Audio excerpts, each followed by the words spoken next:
Viral ngayon ang emosyonal pero controversial na pagpupugay ni Jericho Rosales sa burol ni Pilita Corrales.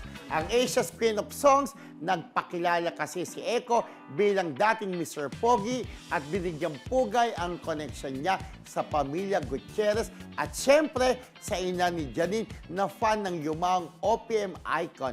Pero ang kinagulantang ng lahat, ang biglang pag-amin ni Echo na siya nga ang jowa ni Janine Gutierrez.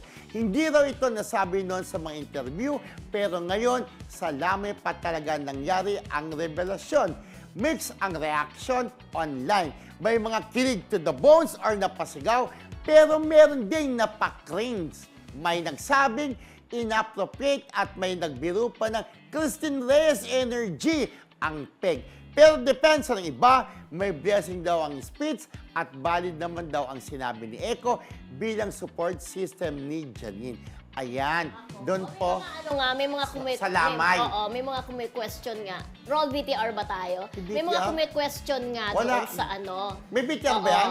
May mga question nga doon sa pag-amin niya. Kasi doon sa mga interviews, di ba, pagka may mga press con, hindi siya umaamin. Roll Panoorin VTR. natin to. Panoorin po natin ang pag-amin ni Jericho. Huge family na sobrang tight-knit. If you want a definition of a family, this is the family. And I've been so honored to just, I've been spending time with them because I'm Janine's boyfriend, so. Let's just put it out there. Okay. But I'm here, I think Para sa akin, hindi naman inappropriate. Hindi, Inappropriate. Kanya-kanya yan. Kung sa tingin mo, dyan mo na dapat aminin na magjowa kayo ni Janine, di dyan mo aminin. Tsaka di ba sabi niya, I've been supporting them because I'm Janine's boyfriend. Pero bago yan, kasi ganito bago yun. namatay si Pilitay, nagpunta rin naman siya doon sa birthday ni Pilita. Talagang alam naman natin na talagang magjowa Hindi, na kasi sila. ganito yun. Kasi di ba yung mga nagsasalita sa necrological ba yun? Di ba sa nagsasalita sa ganun? Syempre, importante sa mga nanonood na sino yung nagsasalita? Ano ang Ano yung connect relasyon mo? niya sa Oo, namatay? correct. Kaya ganon. May mga ina-attenan kasi tayong puta. Pamangkin po ako ng namatay. Kung hindi niyo po kamag-anak. naitatanong, very close po Necrological kami. ba yan, services? Oo, kay Pilita to eh. Okay. Diba? Parang kung di niyo po. Siguro kaya niya din sinabi yung kanyang relationship na Yes. para na rin siyang miyembro ng pamilya. Because boyfriend nga siya ni Janine Gutierrez. Sa akin, yun ang nakikita kong At saka reason. nagsalita siya. Oo, Hindi yung sa sa boyfriend. speech niya. Anong gagawin niya doon? At saka Correct. yung tutik naman na tinawag siya para nga mag-perform kasi sa mga patay naman may mga kumakanta-kanta talaga, di ba?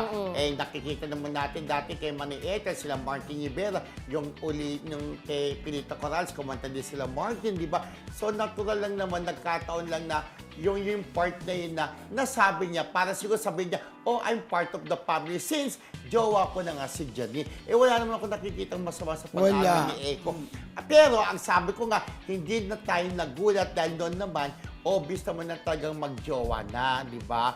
Na parang hindi pa rin sila umamin. Siguro sa tingin ni Echo, this is the right time para sa kanya yun na. So, respeto na lang natin kung nagkataon na doon siya umamin na jowa niya na si Janine. Pero ako, wala na akong gulat. Alam, Diyos ko, parang lalayo pa ba tayo? Kung sino yung mga magjojowa na ayaw pang umamin na alam natin, Kim Pao magjowa rin, di ba? Uy, may issue yata sa Kimpaw, Ay, may Diba? issue? Hindi, yung bakit daw hindi binabati sa It's Showtime? Birthday ni di ba? Ay, oo, nung 19, birthday may ni mga Kim nagtatanong Chu. sa akin mga fan nila. Ayan, ang mga Parang may friendship issue. natin. Abangan nyo yan mamaya. Si Janet Damaso May may mga bagong concern. account. Janet Damaso, hello, Ate Carmen. Yes, Mami Carmen Amores, Dolanas. Mami Amores. Rachel Siyempre. Lucas, hindi natin sila nabati kanina. Lola Chicadora. Ate Norma Melicio, Ate Oo. Cecil Piri, thank you very much, ba? Eva Bautista, hello. Ay, Eva Bautista, kumusta ka na? Punta ka sa birthday ko, Eva Bautista. Ate Carmen, makakasama ka namin sa birthday ko. Nasa ibang bansa si Eva Hindi, Bautista. Sabi Paano ko, siya nagkataon pupunta? na doon ko niligat. Si Ate Carmen palang ilong sabi, bakit ka makakasama natin sa birthday ko si Ate Carmen? Dahil darating na sa April 30, Yes. Ate Carmen Dolanas. Crystal, hello. Jaime Libadisos, Weng Agustin. Namiss namin kayong lahat. Ayan, Carmen Dolalas, good afternoon, Marisol. Host Mildred Rodel and Romel, and sa mga kakimpaw ko, checking in Yep. for my attendance kahit madaling araw here kasi excited sa mga chika. Medyo napahinga sila ng kaunti ilang araw kaya na-miss nila tayo. Yes. Sobra-sobra. Hello to Tapet Roque Prince Caleb. Ayan, At saka si Tapet. Miss Tala Lopez nanonood Tala! ngayon sa live. Hi, Miss Tala. Hello, friendship. At saka it's me, Mimi. Oo, yes. Georgie Del Carmen. Ate Georgie Del Carmen, Emily hello. Gomez, advance, thank you. Thank you kay Emily Gomez. Ate Emily Hello, Gomez, Emily hello. Gomez. See you soon, Emily Gomez. Maraming Excited salamat, much. Okay. Emily. Alam mo na, Emily Gomez, see you.